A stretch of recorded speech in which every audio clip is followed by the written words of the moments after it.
Welcome to Dark Ascent. Today, I'll go over the Everest climb where a woman quietly hid her true motivations, brushed aside every warning to turn back, and kept climbing anyway. The closer she got to the summit, the more obvious it became that something was wrong, but she refused to let go of the goal she'd secretly built the entire expedition around. Knowing how this story ends, it's chilling how early her guides knew something was wrong. It was May 11th, 2016, high on the south col of Mount Everest. A narrow shelf of wind-scoured ice and rock approximately 26,000 feet above sea level. Climbers waited inside their tents for the midnight summit push along the South Col route in Nepal's Solukhumbu district. Summer Valinor was 38 years old and owned a physical therapy clinic in Bozeman, Montana. She wasn't new to climbing at all. She'd been taking on serious mountains since her mid-20s, and by that point, people around her saw her as the real deal. She knew what she was doing, she stayed in good shape, and she was the kind of person who planned everything carefully before heading into the mountains. Over the years, she'd already climbed Rainier, Denali, Aconcagua, and Kilimanjaro. Those aren't mountains you just show up and hike. They take real fitness, a lot of preparations, and the ability to keep going even when you're exhausted and uncomfortable. Around Bozeman's outdoor community, Summer had a solid reputation. People respected her as a serious climber, but they also described her in another way. They'd say she was very private, not cold, not unfriendly, just contained. She didn't talk much about herself, and she kept a lot of things to herself. Now here's where the story gets interesting. Summer had an identical twin sister named Autumn Valinor Parker. Almost 3 years earlier, on May 19th, 2013, Autumn had successfully reached the summit of Everest using the exact same South Col route. By Everest standards, it was actually a pretty straightforward climb. Nothing unusual happened, but back home, it was still a big deal. A local newspaper wrote about her, she gave a talk at an outdoor gear store, and her summit photo even ended up on her CrossFit gym's website. She celebrated it openly, and honestly, she had every reason to. Summer supported her the whole time. She went to the presentation, shared the newspaper article, and congratulated Autumn whenever people brought up the climb. Friends later said she seemed genuinely happy for her sister, and there's nothing to suggest otherwise. But there was one thing nobody knew. Less than 6 weeks after Autumn came home from Everest, Summer had quietly started researching Everest expeditions herself. She looked into guide companies, permit costs, and what it would take to make the climb. And she didn't tell anyone, not her friends, not her climbing partners, not even her own twin sister. I don't know how you look your twin sister in the eye and decide not to tell her you're attempting Everest. The Everest permit fee for the Nepal side in 2016 was $11,000 per person, paid to the Nepali government before guiding costs were even included. Most guided expeditions cost between $30,000 and $100,000, depending on the level of support. Summer chose a mid-tier operator based in Kathmandu. It wasn't one of the cheapest companies or one of the elite outfits, but it had a solid safety record and an experienced, though stretched, staff. In her application, Summer accurately listed Rainier, Denali, and Aconcagua among her climbing experience, and described herself as an experienced high-altitude mountaineer. That description was broadly accurate, but it omitted one important detail. Her Denali expedition had ended at 17,200 feet after she developed acute mountain sickness. She got altitude sickness on Denali and turned around at 17,000 feet, and I can't get over the fact that she just left that off the application. The application did not ask why previous climbs had been unsuccessful, and she did not volunteer the information. The company accepted her credentials without further questions, a common practice among many mid-tier Everest operators at the time. Climbers with recognizable, high-altitude experience were often approved based largely on self-reported resumes, and the broader permitting system placed few requirements on independently verifying a client's readiness. Summer arrived in Kathmandu on April 4th. She told Autumn she was traveling to the Himalaya for a trekking trip. She told her own twin sister she was going on a trekking trip, and I keep thinking about how specific that lie was. 11 days later, Autumn learned the truth through a mutual friend after another climber mentioned Summer by name in a base camp blog. When she called, Summer confirmed she was on Everest, assured her she was fine, and quickly ended the conversation without explaining why she had kept the expedition secret. Autumn did not press the issue. They remained close, but both had spent years accepting that some distances between them would remain. The 2016 Everest season marked a return after 2 years of disaster. In 2014, an icefall collapse killed 16 Sherpas and ended the season. Then, in 2015, a major earthquake triggered an avalanche into base camp, shutting the mountain down again. When expeditions resumed, many experienced guides were quietly concerned that a growing number of commercial climbers had never been above 23,000 feet. Summer's team planned to follow the standard South Col route, climbing to Camp Fur at about 26,300 feet before making a midnight push into the death zone, where the body can no longer recover. The weather made the climb even riskier. The jet stream lingered longer than expected, leaving only a narrow summit window between May 11th and May 13th. Guides warned there was almost no room for delays. Any setback that high on the mountain could quickly turn fatal. Summer's assigned Sherpa was Pemba Dorje Sherpa, and just to avoid any confusion, he wasn't the more well-known Sherpa with the same name. This was a different person.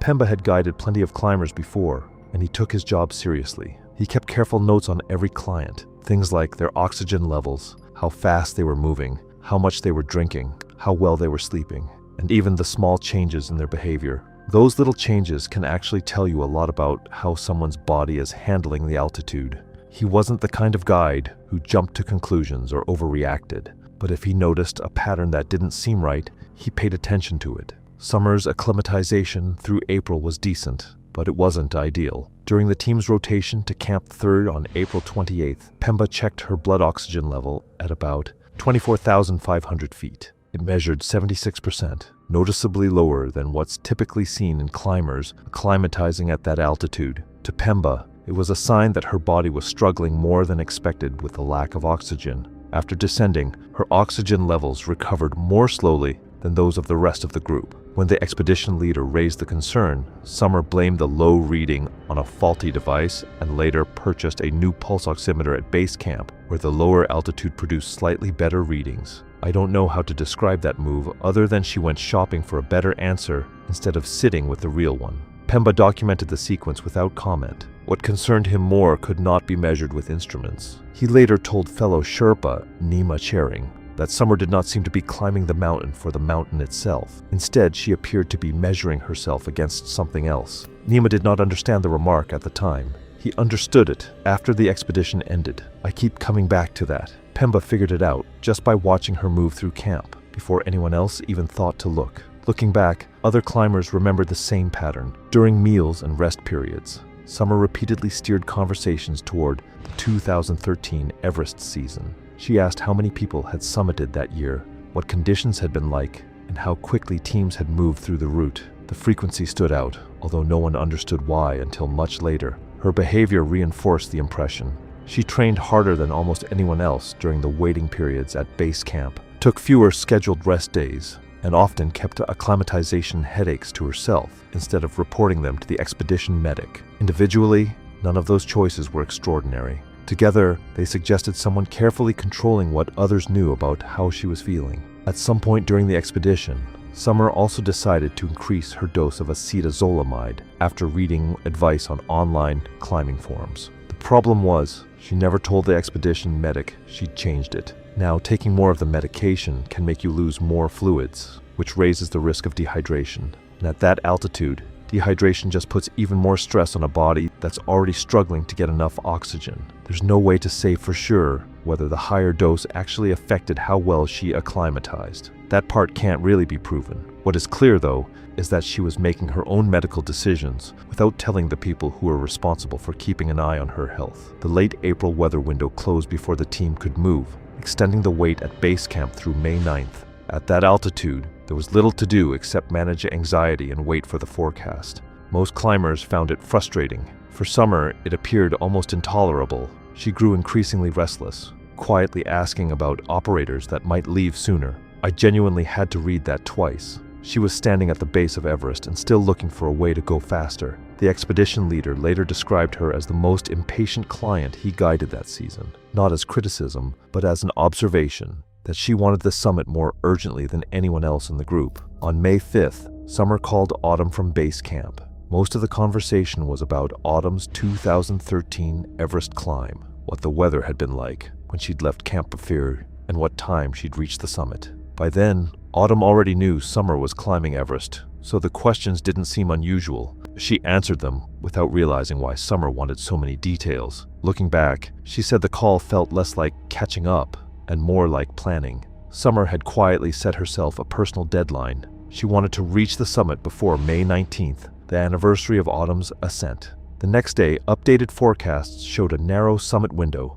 between May 11th and May 13th. Many experienced guides preferred a May 12th departure from Camp Bafir to allow more recovery time and a bigger safety margin. Based on Summer's slower acclimatization and oxygen readings, Pemba recommended waiting. Summer asked to leave on May 11th instead. The expedition leader approved the request, and Pemba prepared for the climb by packing extra oxygen. Her guide looked at her numbers and said, May 12th, and I can't stop thinking about the fact that she looked at a calendar instead and said, May 11.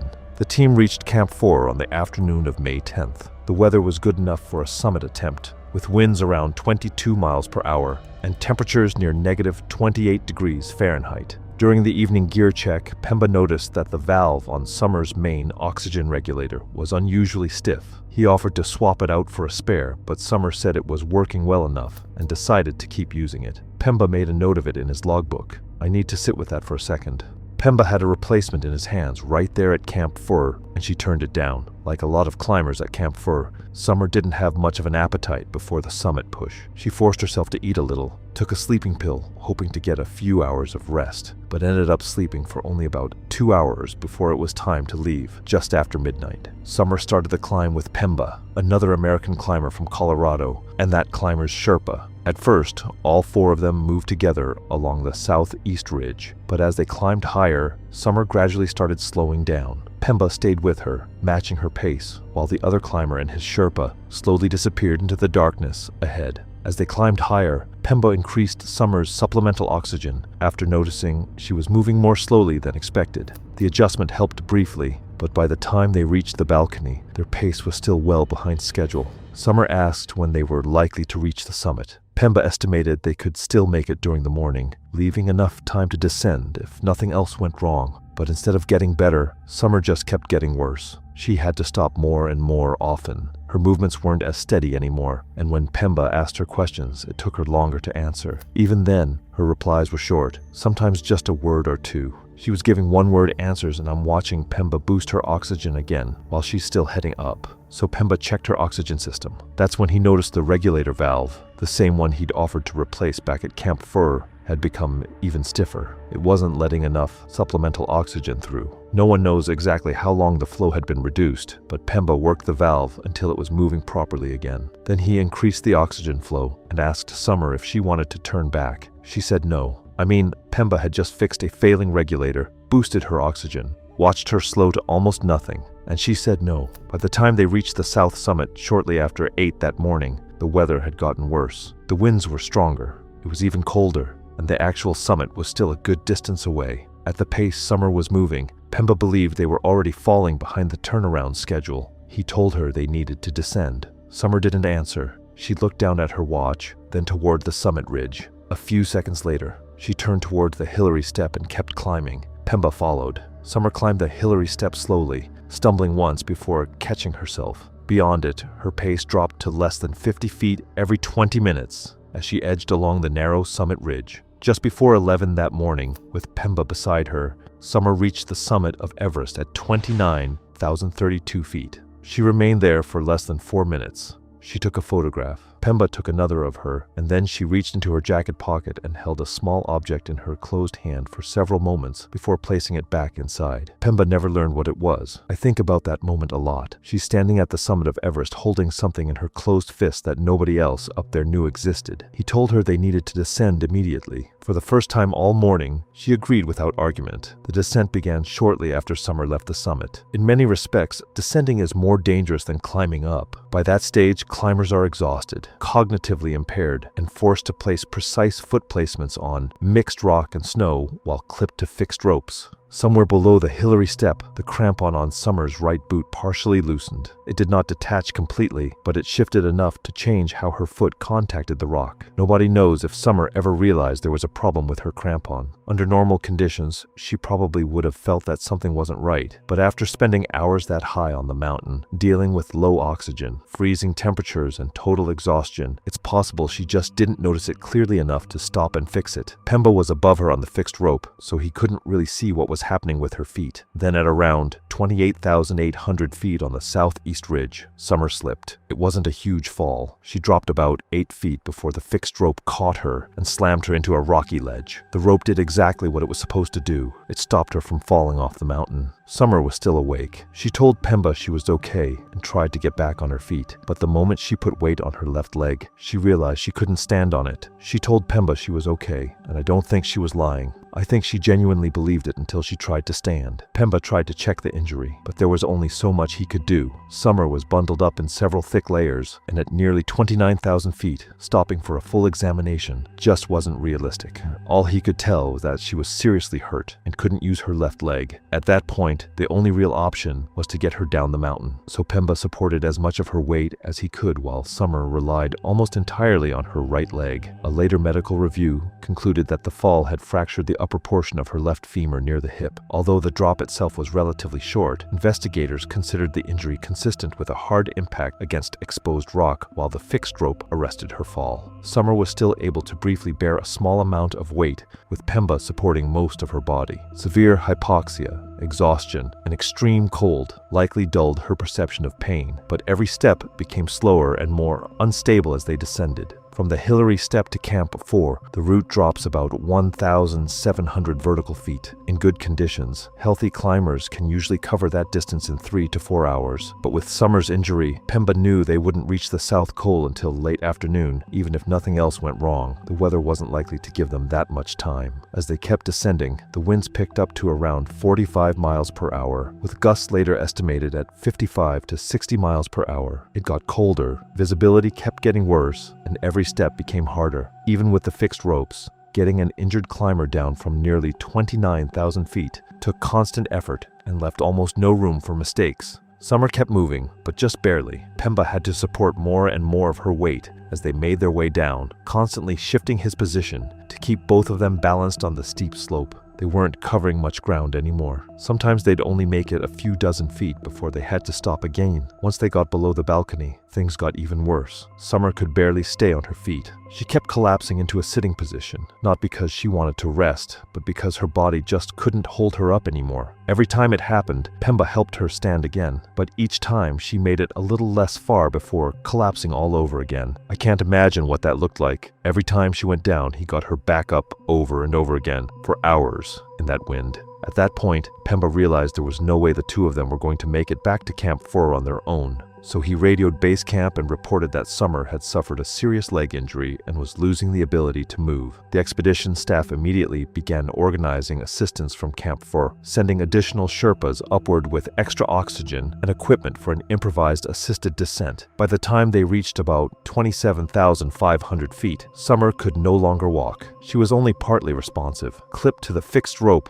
while Pemba did everything he could to manage her condition and her rapidly running out oxygen. To make the last cylinder last until help arrived, he reduced the flow to 1 liter per minute. It wasn't enough to properly support her, but it bought them a little more time. The rescue Sherpas reached them later that afternoon. With 3 Sherpas now helping, they lowered and supported Summer down the fixed ropes, alternately short roping her when she could briefly bear weight and carefully assisting her across sections where she no longer could. Progress was painfully slow, and every steep step demanded careful coordination between all 3 Sherpas. Partway down, Summer's oxygen ran out. The team connected a fresh cylinder, but by then she was no longer responding when people spoke to her and was breathing only shallowly. A later medical review concluded that she was suffering from severe hypothermia. By that point, she had spent more than 16 hours above 26,000 feet. The team reached Camp 4 late that afternoon and carried Summer into a tent. She remained alive but never regained consciousness. That evening, Summer Valinor stopped breathing. Rescue personnel attempted resuscitation for approximately 22 minutes before she was pronounced dead. I want to make sure that lands. They didn't stop at 5 minutes. They didn't stop at 10. They worked on her for 22 minutes. Summer's body remained at Camp 4 overnight because conditions made any movement impossible. The following day, after conditions improved enough for movement, a Sherpa recovery team began the difficult process of bringing her down the mountain, an operation requiring additional personnel, careful coordination, and significant expense. After reaching base camp, her body was flown by helicopter from a lower elevation landing zone to Kathmandu before being repatriated to the United States on May 18th, the day before the anniversary she had hoped to beat. Autumn Valinor Parker learned of her sister's death from expedition personnel on the evening of May 11th. Just weeks earlier, she had discovered through a mutual friend that Summer had been climbing Everest at all. She was still trying to understand why her sister had kept the expedition secret when she was told she was gone. Among Summer's returned belongings was a laminated wallet-sized copy of Autumn's 2013 Everest summit photograph, carried inside her summit jacket. No one on the expedition had known she had brought it. She carried her sister's summit photo inside her jacket all the way to the top of Everest, and I don't think anyone on that mountain had any idea. The official cause of death was determined to be severe hypoxia and hypothermia, following complications from the femur fracture sustained during the descent. Medical reviewers concluded that the fracture alone would likely have been survivable under ordinary circumstances. It became fatal because it occurred high in the death zone, where prolonged oxygen deprivation, extreme cold, and the practical limits of rescue combined to overwhelm her body's ability to recover. The autopsy also identified mild cerebral edema, consistent with extended exposure to extreme altitude and supporting Pemba's observations that her cognitive decline had been physiological rather than simply exhaustion. Pemba Dorje Sherpa's logbook and radio communications were reviewed during the expedition's internal investigation. No negligence was identified, and no disciplinary action was taken against the expedition staff. The company later revised its client screening procedures to require complete documentation explaining why any previous high-altitude attempt had been unsuccessful.